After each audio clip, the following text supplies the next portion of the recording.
Ia, so ga ia whaiumu, tautaranga ia whaiumu le whiongatanga. Ia, o ai e koe kulai mai e kai kako whenga malo whaiumu. Whawhakai makale mo le whaafsiri. Ia, e rea ia si whainga malo siri a ku ngairo le whainga malo le fast. Ua, i longa ia longa kulai mai ngai whakausanga kulai mai ai. Alo, Kari kongo e anga uma le 5 kausanga. E fo ingisi me siri aku. Ili si kausanga lea ua kipi kalu ai o nga ua whaaku ia se fo risi whaenga le whainga malo. A o loo ka ngā kamalu usui. Ia, e makua lango inga ia le whainga malo le fast. Ia mai e le whaanga ungaunga. Ia, koe kula i mai le mako usui i palau di sifu. Ia po palau di ngumerakas. Ia fionga ia muripola anga rosa. Ia se kai ua leifo i longa kula i mai le whakausanga karuai.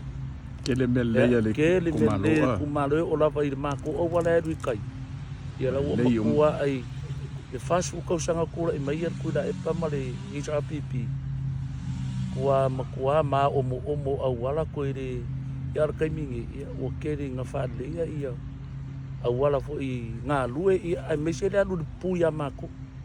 Ua more a koa le alu le whaingofie fo i le malo le tunu le ono malo le pungu ia ko ma ila ko e kurisi ka fau ia o whaingofie fo i le wa nga pau nga mea sa complain e ngai ka nga kamalanga ia o mole au wala i ka vale mala ia kai mingi ia o ka peka le ua makua o kei mea umau fa malo ko i fo le fionga ia la ule mani ko male paki ia mesi le fionga ia uripola ia langa i mele ia ua maka ngofia ia isi ia a fio angal kako i kumalo ia ai fa mangu ia lo ko ia lo fai va ku i le fai nga palo kare ngi kausanga ia fa mangu ia le li i le alo aku ia ko kula i mai ia kau a veinga ia ni se kiu kem fa o winga ia mele awan mangu ia kako i kumalo ia lo fa nga moriak fa fkai malo fa stai whaiumu